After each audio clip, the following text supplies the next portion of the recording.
आपने लगातार एक शब्द सुना होगा, डिजिटल अरेस्ट। अगर नहीं सुना है तो आज सुन लीजिए। डिजिटल अरेस्ट होता क्या है, डिजिटल अरेस्ट किया कैसे जाता है और किस तरह से लोगों को बेवकूफ़ बनाया जा रहा है, छल किया जा रहा है उनके साथ, आज हम इस लेक्चर में पूरी तरह से समझेंगे।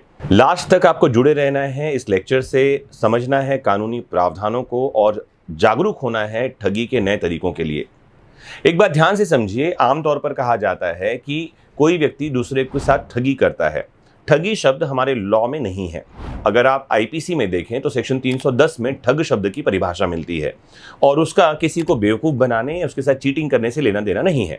ठग कौन है, इसकी परिभाषा में मिलती है ऐसा कोई व्यक्ति जो बच्चा चोरी करता है हत्या सहित, चाइल्ड स्टीलिंग विद मर्डर, या लूट या डकैती के कार्य में लगा हुआ है, वो भी विद मर्डर, हत्या सहित लूट करता है, हत्या सहित डकैती करता है और हैबिचुअल है, तो हम उसे कहते हैं कि वो ठग का काम कर रहा है। लेकिन अखबार में हमें पढ़ने मिलता है कि ठग गिरोह ने ऐसा किया। ध्यान से समझिए, ये ठग गिरोह नहीं है, ये चीटर्स का गिरोह है, छल करने वालों का गिरोह है।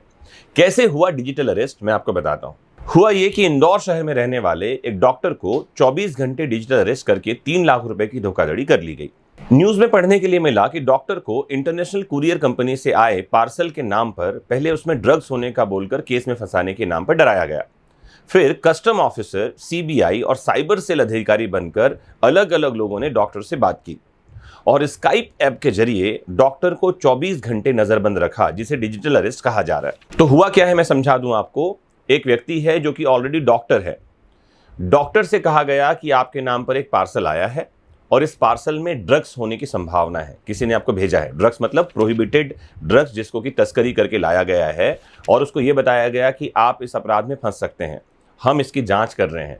जब डॉक्टर ने कहा कि हो सकता है आप धोखाधड़ी कर रहे हैं, ऑनलाइन ठगी कर रहे हैं, ऐसे किसी जगह से हैं, जो डॉक्टर समझदार था, उसने कहा कि मैं साइबर सेल में शिकायत करूंगा। तो एक व्यक्ति को लाइन पर लिया गया जिसने साइबर सेल में अधिकारी या इंस्पेक्टर होने की बात कही और उससे बात की। कस्टम्स डिपार्टमेंट से उसके पास कॉल आए और उसको कहा गया कि आप स्काइप ऐप चालू करें और लगातार आप हमसे जुड़े रहेंगे, फ़ोन बंद नहीं करना है आपको। 24 घंटे उस लड़के को ऑनलाइन रखा गया, उससे कुल मिलाकर 3 लाख रुपए ले लिए गए। ये जो लगातार उसे ऑनलाइन रहने कहा गया और फ़ोन छोड़कर वो कहीं नहीं जा सकता, इसे ही डिजिटल अरेस्ट नाम दिया गया है। और जो कुछ भी उस लड़के के साथ हुआ, उस डॉक्टर के साथ हुआ, इसे धोखाधड़ी या चीटिंग कहते हैं। देखिए क्या क्या किया उन लोगों ने। तो 3 लाख रुपए लेने के बाद उन लोगों ने, जो कि इस चीटिंग गिरोह के सदस्य थे, डॉक्टर से और पैसे की मांग की। फिर डॉक्टर ने ये सारी बात अपने पिता को बताई। पिता ने तत्काल इंदौर के क्राइम ब्रांच से शिकायत की और पता चला कि उसके साथ में धोखाधड़ी हो गई है।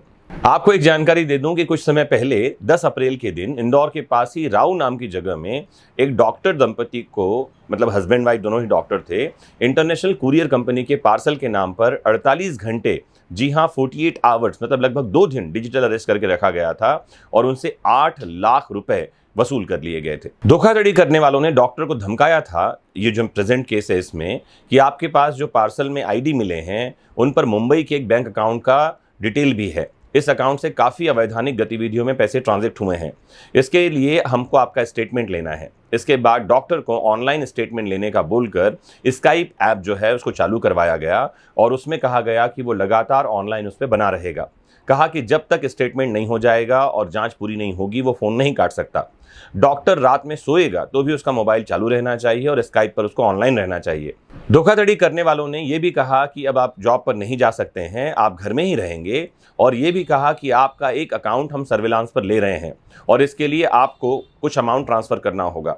और कुल मिलाकर 3 लाख रुपए डॉक्टर से उन्होंने अपने खाते में डलवा लिए। क्या समझने में आया आपको इस पूरी घटना से कि अगर आपके पास कभी कोई कॉल आए, कोई व्यक्ति सीबीआई से है या कस्टम डिपार्टमेंट से है या किसी कुरियर कंपनी से है या पुलिस थाने से है, अगर कोई आपको फ़ोन करके डरा या धमका रहा है तो किसी वकील से बात करिए सबसे पहले, क्योंकि वकील आपको समझाएगा कि पुलिस वालों के पास इतना फुर्सत नहीं है, ना पुलिस वालों का ये काम है कि किसी को फ़ोन करके धमकाएं। जैसे मैं आपको एक एग्जाम्पल दूँ और फिर इसमें आगे और बढ़ता हूँ। मेरे एक मित्र हैं, उनको कॉल आया एक व्यक्ति का और वो कह रहा है कि आपके मोबाइल के 2500 रुपये के बिल ड्यू हैं, आप इमीडिएट तत्काल जो है वो पैसा पेमेंट करवाएं, नहीं तो वो कह रहा है कि पुलिस आपको अरेस्ट करने आ रही है। जिसने कॉल लगाया उसने कहा कि वो दिल्ली के 30 हजारी कोर्ट से बात कर रहा है। ये बात और है कि जिस व्यक्ति के पैसे ड्यू थे वो बड़ा बिजनेसमैन है और 2500 रुपये उसके लिए बड़ी बात नहीं है, लेकिन जैसे ही उसके पास ये कॉल आया वो घबरा गया। ये बात अच्छी है कि उसने सीधे मुझसे बात की। मैंने कहा वो नंबर दीजिए। मैंने एडवोकेट को फ़ोन लगाया और मैंने कहा भैया कि कोई एडवोकेट कब से ये काम करने लगा कि फ़ोन करके ये बोल रहा है कि 2,500 रुपये का बिल बाकी है, भेजिए। अच्छा, 2,500 रुपये का बिल बाकी होना ये कॉग्निजेबल ऑफेंस कब से हो गया, संज्ञेय मामला कब से हो गया? और अगर ऐसा कुछ है तो पुलिस गिरफ्तार करने आ रही है, ये बात बताने की ज़रूरत एक वकील को क्यों है? तो मैंने उससे कहा कि दोबारा इस तरह के कॉल मत करना, अगर कॉल करोगे तो आपके खिलाफ मामला दर्ज करवाया जाएगा। रही बात बिल बाकी होने की तो वो पेमेंट कर दिया जाएगा। इस तरह से लोगों को मत धमकाइए। तो लोग फ़ोन पर आपको पुलिस वाला होकर कुछ और होकर के डरा धमका रहे हैं। ऐसे किसी बात में डरने और धमकने की आपको ज़रूरत नहीं है। दूसरी बात, अगर किसी का अकाउंट सर्विलांस पे लिया जा रहा है या इंक्वायरी या इन्वेस्टिगेशन हो रहा है तो उससे ही पैसे ट्रांसफ़र क्यों करवाए जाएंगे? इतनी साधारण सी समझ जब आपके पास होगी तो आप ऐसे किसी भी डिजिटल अरेस्ट से या ऐसे किसी धोखाधड़ी से बच पाएंगे। एक इंपॉर्टेंट बात और, मोबाइल फ़ोन का इस्तेमाल जो है उन लोगों से बात करने में, ट्रांजैक्ट करने में करिए जिनको आप जानते हैं। अननोन कॉल्स उठाना बंद कर दीजिए, या अननोन नंबर से कॉल आ रहे हैं तो उतनी ही बात कीजिए जितनी आवश्यकता है।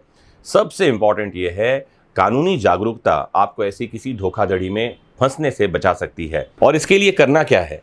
एक किताब आपके लिए हमने तैयार की है जिसका नाम है अपने वकील खुद बने। कानूनी जागरूकता के लिए एक बढ़िया दस्तावेज ये है। 81 डिफरेंट तरह के समस्याओं के बारे में हमने बताया है और समाधान बताया है कानूनी। आप इस किताब को खरीदना चाहते हैं तो नीचे दिए कॉन्टैक्ट नंबर पर संपर्क करें, या डिस्क्रिप्शन बॉक्स में जाकर सीधे अमेजॉन से ऑनलाइन भी मंगवा सकते हैं। मोस्ट इंपॉर्टेंटली जुड़े रहिए आपके अपने फेवरेट प्लेटफॉर्म वैदिक शिक्षा से। नमस्कार, जय हिंद।